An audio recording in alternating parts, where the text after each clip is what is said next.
So guys आज हम discuss करने जा रहे हैं पैनक्रियाज। पैनक्रियाज हम पढ़ेंगे, इसके अंदर जो सेल्स होती है सब पढ़ेंगे, एक्सोक्राइन पार्ट, एंडोक्राइन पार्ट, सब इसको हम देखने वाले हैं। तो सबसे पहले हम स्टार्ट करते हैं। तो यार इससे पहले अगर आपने हमारे चैनल सब्सक्राइब नहीं किया तो AKMLT ट्यूटर को सब्सक्राइब कर लीजिए। तो pancreas is leaf like organ. Pancreas जो होता है वो लीफ लाइक ऑर्गन होता है। मैं आपको अभी डायग्राम भी दिखाऊंगा। तो pancreas is attach with the duodenum part of the small intestine. Pancreas जो अटैच होता है ना, तो स्मॉल इंटेस्टाइन का एक ड्यूडेनम पार्ट होता है सी शेप का, इस तरह का, तो वहाँ से अटैच होता है ये। इसका वेट डिस्कस करते हैं। जो वेट होता है वो 60 to 70 ग्राम होता है। कलर पेल ग्रे होता है इसका, और लोकेशन जो होती है वो सिचुएटेड बिहाइंड स्टमक, स्टमक के पीछे होता है, बिलो लीवर, लीवर के नीचे, और एब्डोमिनल कैविटी में ये प्रेजेंट होता है। अब हम देखते हैं इसका, ये देखिए पैनक्रियाज का पूरा एकदम स्ट्रक्चर देखते हैं। ये है यहाँ पे ग्रीन वाला गोल ब्लैडर है, ये यहाँ पे बाइल डक्ट दी हुई है, और ये जो है ना ये सी शेप जो मैंने आपको बताया ये है ड्यूडेनम। ड्यूडेनम पार्ट होता है स्मॉल इंटेस्टाइन का, और ये यहाँ पे आ जाता है पैनक्रियाज। ये जो लीफ लाइफ स्ट्रक्चर बताया मैंने आपको, इसका जो कलर होता है वो पेल ग्रे होता है, और लीफ लाइफ स्ट्रक्चर होता है, और इसका जो वेट होता है वो 60 to लेकर 70 ग्राम तक हो सकता है, 60 से 70। और ये यहाँ से नीचे स्मॉल इंटेस्टाइन आ जाती है। एक और डायग्राम देखते हैं। यहाँ देखिए ये हमारा पूरा दे रखा है, और देखो ये लीवर हो गया, लीवर के बाद ये ग्रीन वाला गोल ब्लैडर हो गया, ये स्टमक है, स्टमक के नीचे पैनक्रियाज है, लीफ लाइक स्ट्रक्चर, और ये सी शेप से जुड़ा हुआ है डुडेनम है, स्मॉल इंटेस्टाइन का पार्ट होता है। और यहाँ पे कॉमन बाइल डक्ट जुड़ रही है, और ये डुडेनम है सी शेप का जो इस तरह से जुड़ा हुआ है, और यहाँ पे ये निकला हुआ है पैनक्रियाज। इससे भी अगर इससे थोड़ा सा और इलेवेट करके देखते हैं, ये देखो ये सी शेप जो है ये डुडेनम है, और यहाँ पे ये पैनक्रियाज निकला हुआ है। ये pancreatic duct, common bile duct, ये सब यहाँ पे जोड़ा हुआ है। और ये देखो यहाँ पे ये जो है ना ये है ड्यूडेनम, स्मॉल इंटेस्टाइन का पार्ट होता है ये। इसके बाद हम देखते हैं pancreas act as both exocrine और एंडोक्राइन ग्लैंड। पैनक्रियाज जो है ना वो दोनों की तरह काम करता है, एक्सोक्राइन और एंडोक्राइन दोनों ग्लैंड की तरह काम करता है। मतलब एक्सोक्राइन मतलब ये एंजाइम भी रिलीज करेगा जो कि हमारे फूड डाइजेशन में हेल्प करते हैं, और एंडोक्राइन ग्लैंड मतलब ये जो कुछ हार्मोन रिलीज करता है। जैसे ये एक्सोक्राइन पार्ट जो होता है ना उसमें आइलेट्स ऑफ लैंगरहैंस होते हैं। उसमें क्या होता है, alpha cells, beta sales, delta sales होती है, जो कि ग्लूकागोन और इंसुलिन वगैरह, ये सोमेटोस्टेटिन वगैरह, ये जो हार्मोन होते हैं इनको रिलीज़ करती है। उनके डिफरेंट काम होते हैं, मैं आपको अभी बताता हूँ आगे वीडियो में। तो the endocrine portion of the pancreas, जो पैनक्रियाज का एंडोक्राइन पोर्शन होता है, specially the islets of Langerhans, जैसा मैंने आपको बताया, release its secretion directly into the blood stream. क्योंकि जो एंडोक्राइन ग्लैंड होती है वो डक्टलेस होती है, तो अपना जो सीक्रेशन है वो डायरेक्ट ब्लड स्ट्रीम में वो रिलीज़ करती है। इसके बाद हम देखते हैं pancreas as endocrine gland. Pancreas endocrine gland की तरह। तो pancreas produce hormone like insulin, insulin release करता है, प्रोड्यूस करता है, ग्लूकागोन भी करता है, somatostatin which regulate blood sugar level, जो कि ब्लड शुगर लेवल को रेगुलेट करते हैं, and are release directly into the blood stream. क्योंकि जो एंडोक्राइन ग्लैंड होती है वो डक्टलेस होती है, डायरेक्टली इनको ब्लड स्ट्रीम में इनका सीक्रेशन रिलीज कर देते हैं। तो जो यार ये होता है ना एंडोक्राइन पार्ट होता है पेनक्रियास का, उसमें होता है islets of Langerhans. Islets of Langerhans के अंदर 3 सेल्स होती है, अल्फा सेल्स, बीटा सेल्स और डेल्टा सेल्स। अल्फा सेल्स क्या करती है, ग्लूकागोन रिलीज करती है जो कि ब्लड शुगर लेवल को इंक्रीज करता है, और बीटा सेल्स इंसुलिन को रिलीज करती है, प्रोड्यूस एंड सीक्रेट दोनों करती है, ये ब्लड शुगर लेवल को डिक्रीज करता है। और जो डेल्टा सेल्स होती है ये सोमेटोस्टेटिन रिलीज करती है, जो अल्फा सेल्स और बीटा सेल्स के सीक्रेशन को इनिबिट करता है। तो इसके बाद हम देखते हैं, ये एक ओवरव्यू ले रहा है, अभी हम डिटेल में भी पढ़ेंगे। तो pancreas as endocrine gland, pancreas endocrine की एक्सोक्राइन ग्लैंड की तरह जब काम करे, तो exocrine part of the pancreas produce pancreatic juice और डाइजेस्टिव जूस। जो एक्सोक्राइन पार्ट होता है पैनक्रियाज का वो पैनक्रियाटिक जूस रिलीज करता है, इसको डाइजेस्टिव जूस भी बोलते हैं, विच कंटेन सर्टेन एंजाइम, जिसमें क्या होता है कुछ एंजाइम्स होते हैं पैनक्रियाटिक जूस में, ये डाइजेस्टिव एंजाइम होते हैं, जैसे कि अमाइलेज, लाइपेज और protease. Okay guys, and these enzymes are secreted into the small intestine to help in digestion. ये जो एंजाइम है ना ये स्मॉल इंटेस्टाइन में सीक्रेट कर दिए जाते हैं डाइजेशन में हेल्प करने के लिए।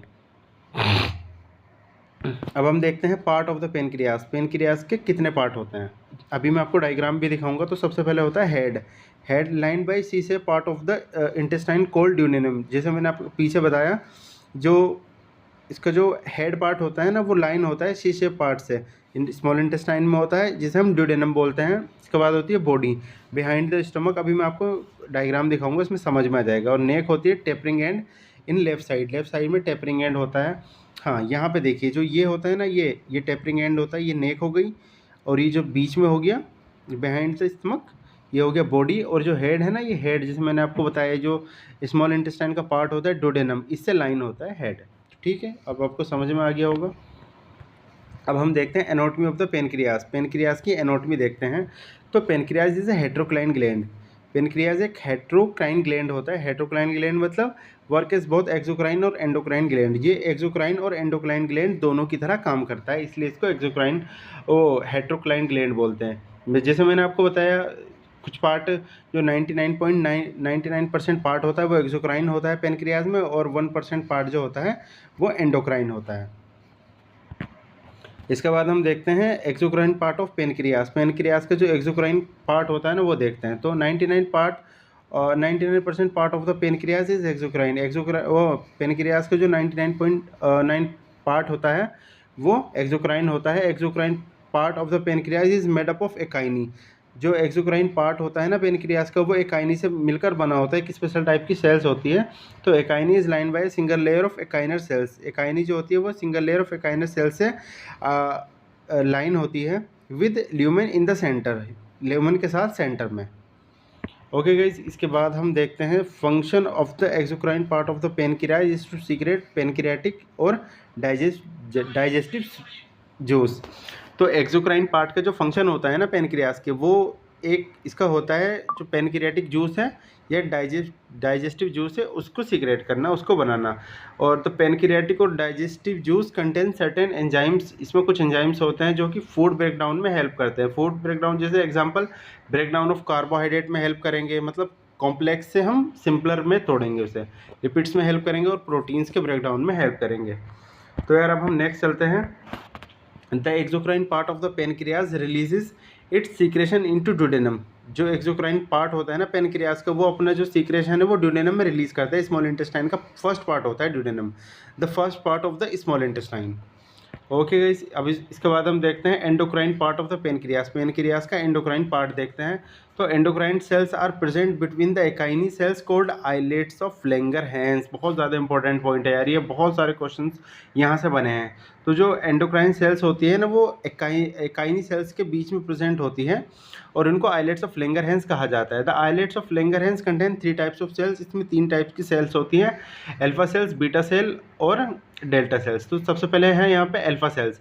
तो alpha cells produce in secrete glucagon. Alpha cells क्या करती है, ग्लूकागोन को प्रोड्यूस करती है और सीक्रेट करती है a hormone that raises blood sugar level, जो कि ब्लड शुगर लेवल को इंक्रीज करता है ग्लूकागोन हार्मोन, और अल्फा सेल से रिलीज होता है। इसके बाद हम देखते हैं बीटा सेल्स। तो beta cells produce and secrete insulin. Beta cells insulin को प्रोड्यूस करती है और सीक्रेट करती है। इंसुलिन जो ब्लड ग्लूकोज लेवल को डिक्रीज करता है, लोअर करता है। इसके बाद है delta sales. This cells produce somatostatin, एक हार्मोन होता है। ये जो डेल्टा सेल्स होती है वो सोमेटोस्टेटिन को प्रोड्यूस करती हैं। A hormone that inhibit the secretion of both glucagon and insulin, जो ये दोनों के सीक्रेशन को इनिबिट कर देता है, होने नहीं देता।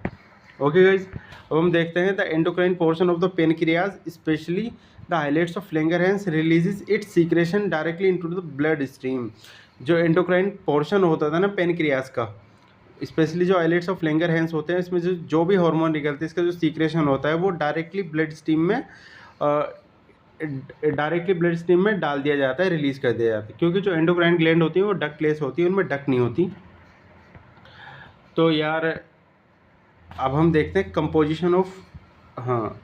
हैं कंपोजिशन ऑफ पेनक्रियाटिक जूस। बहुत इंपॉर्टेंट पॉइंट है, यहाँ से भी क्वेश्चन आते हैं। जो पेनक्रियाटिक जूस होता है उसका कंपोजिशन क्या होता है। तो जो उसमें 99.5% वाटर होता है और 0.5% सॉलिड होते हैं। अब सॉलिड की बात करते हैं।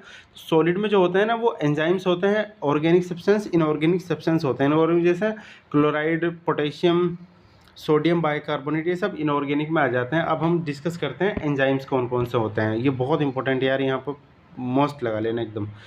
तो एंजाइम्स में होता है लाइपेज, ट्रिप्सिन, ट्रिप्सिन क्या होता है, एक एक्टिव फॉर्म होता है और जो कन्वर्ट होता है ट्रिप्सिनोजन से। ट्रिप्सिनोजन इनएक्टिव फॉर्म होता है, कन्वर्टेड इनटू ट्रिप्सिन। ट्रिप्सिन ये एक्टिव फॉर्म में आ जाता है।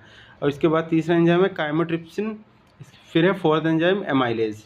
ये 4 एंजाइम यहाँ पे प्रेजेंट होते हैं पैनक्रियाटिक जूस में। All of these enzymes help in the, यहाँ देखते हैं, all of these enzymes help in the digestion of carbohydrate, protein and lipid. इनके डाइजेशन होता है ना कार्बोहाइड्रेट्स का, प्रोटीन का और लिपिड का। जो खाना हम खाते हैं उसमें कार्बोहाइड्रेट भी होते हैं, प्रोटीन्स भी होते हैं, लिपिड्स भी होते हैं। इनके डाइजेशन में ये हेल्प करते हैं। अब हम एक एक करके देख लेते हैं एंजाइम्स को। तो bile emulsify lipids, then lipase act on it. जो बाइल होता है वो लिपिड को इमल्सिफाई करता है, उसके बाद लाइपेज उस पर एक्ट करता है। जैसे ट्राइग्लिसराइड है, ये भी लिपिड है एक, तो इस पर लाइपेज एक्ट करेगा इसे और मोनोग्लिसराइड में ये तोड़ देगा। ट्राइग्लिसराइड इसमें एक्ट किया किसने, लाइपेज एंजाइम ने, और इसको मोनोग्लिसराइड में तोड़ दिया। यार देखो, डाइजेशन का मतलब ही ये होता है ब्रेक डाउन ऑफ फूड, मतलब जो कॉम्प्लेक्स प्रोडक्ट फूड हमने लिया है ना उसको सिंपलर में कन्वर्ट करना। तो ट्राइग्लिसराइड ज़्यादा कॉम्प्लेक्स है, इस पर लाइपेज एक्ट करेगा, ये मोनोग्लिसराइड में कन्वर्ट हो जाएगा, डाइजेशन में हेल्प मिलेगी। इसके बाद क्या होता है, जो स्मॉल इंटेस्टाइन में एंजाइम्स होता है ना, इंटेस्टाइनल एंजाइम्स, वो इसका ब्रेक डाउन करते हैं। इसके बाद एंजाइम्स देखते हैं हमको, ये ट्रिप्सिनोजन होता है, इनएक्टिव फॉर्म में होता है, इस पर एंटेरोकाइनेज एक्ट करता है और ट्रिप्सिन एक्टिव फॉर्म में आ जाता है। इसके बाद क्या होता है, ये पेप्टोन पे एक्ट करेगा ट्रिप्सिन एंजाइम और इसको अमाइनो एसिड में कन्वर्ट कर देगा। ठीक है गाइज। इसके बाद हम देखते हैं chymotrypsin also helps in the break down of protein. Chymotrypsin भी जो होता है ना वो प्रोटीन के ब्रेक डाउन में हेल्प करता है, मिल्क प्रोटीन को तोड़ता है ये। इसके बाद हम देखते हैं स्टार्च। स्टार्च पे अमाइलेज एक्ट करता है और इसे माल्टोज में तोड़ देता है। देखो स्टार्च कॉम्प्लेक्स है, माल्टोज इससे थोड़ा कम कॉम्प्लेक्स है, मतलब इससे सिंपल है। तो यहाँ पे जो ब्रेक डाउन करता है ये, तो यार ये देखा हमने, एक एक पॉइंट देखा हमने पेनक्रियास के बारे में। पेनक्रियास के दोनों पार्ट डिस्कस किए, एंडोक्राइन, एक्सोक्राइन, उसका एनाटॉमी वगैरह सब डिस्कस किए हमने, जितने भी एंजाइम्स इसमें आते हैं सब डिस्कस किए। तो यार आपको हमारी वीडियो अच्छी लगी तो कमेंट करके बता सकते हैं, और AK MLT ट्यूटर को सब्सक्राइब कर लीजिए। मिलता है नेक्स्ट वीडियो में, जब तक के लिए गुड बाय।